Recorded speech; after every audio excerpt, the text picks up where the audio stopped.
Chapter 2 Living Again. No one's here, Sadie shouted down. Jack thought about going home. Then he thought about all the books in the treehouse. He started up the ladder. When he was nearly to the treehouse, he saw a light in the distant sky. Dawn was starting to break. He crawled through a hole in the floor and took off his backpack. It was dark inside the treehouse, and he was shining her flashlight on the books scattered about. "They are still here," she said. She started the light on a dinosaur book. It was the book that had taken them to the time of the dinosaurs. "Remember the Tyrannosaurus?" asked Annie. Jack shuddered. Of course, he remembered. How could anyone forget seeing a real live Tyrannosaurus Rex? The light fell on a book about Pennsylvania. A red silk bookmark stuck out of it. "Remember the picture of Frog Creek?" said Annie. "Of course," said Jack. That was the picture that had brought them home. "There's my favorite," said Annie. The light was shining on a book about knights and castles. There was a blue letter bookmark in it, and he turned to the page with the bookmark. There was a picture of a knight on a black horse. He was riding toward the castle. "Annie, close that book," said Jack. "I know what you are thinking." Annie pointed at the knights. "Don't, Annie!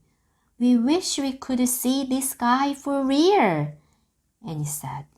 "No, we don't!" shouted Jack. They heard a strange sound. "Nee!" It sounded like a horse neighing. They both went to the window. Annie shined the flashlight down on the ground. "Oh no," whispered Jack. "A knight!" said Annie. A knight in shiny armor, riding a black horse, through Frog Creek woods. Then the wind began to moan. The leaves began to tremble. It was happening again. "We are leaving!" cried Annie. "Get down!" The wind moaned louder. The leaves shook harder. And the treehouse started to spin. It spun faster and faster.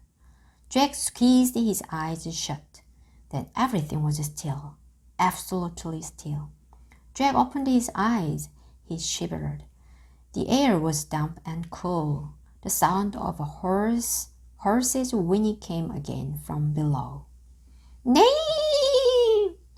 "I think we are here," whispered Annie. She was still holding the castle book. Jack peeked out the window.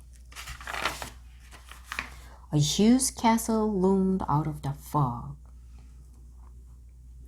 He looked around. The treehouse was in a different oak tree. And down below, the knight on a black horse was riding by. "We can't stay here," said Jay. "We have to go home and make a plan first." He picked up the book about Pennsylvania. He opened it to the page with the red silk bookmark. He pointed to the photograph of the Frog Creek woods. "I wish—" "No," said Annie. She yanked the book away from him. "Let's stay. I wanted to visit the castle." "You're nuts. We have to examine the situation," said Jack from home. "Let's examine it here," said Annie. "Come on." He held out his hand. "Give it." Annie gave Jack the book. "Okay." "You go home. I'm staying," she said. She clipped the flashlight to her belt. "Wait," said Jack. "I'm going to take a peek, a teeny peek," she said, and she scooted down the ladder. Jack groaned. Okay, she had won. He couldn't leave without her. Besides, he sort of wanted to take a peek himself. He put down the book about Pennsylvania. He dropped the castle book into his pack. He stepped onto the ladder and headed down into the cool, misty air.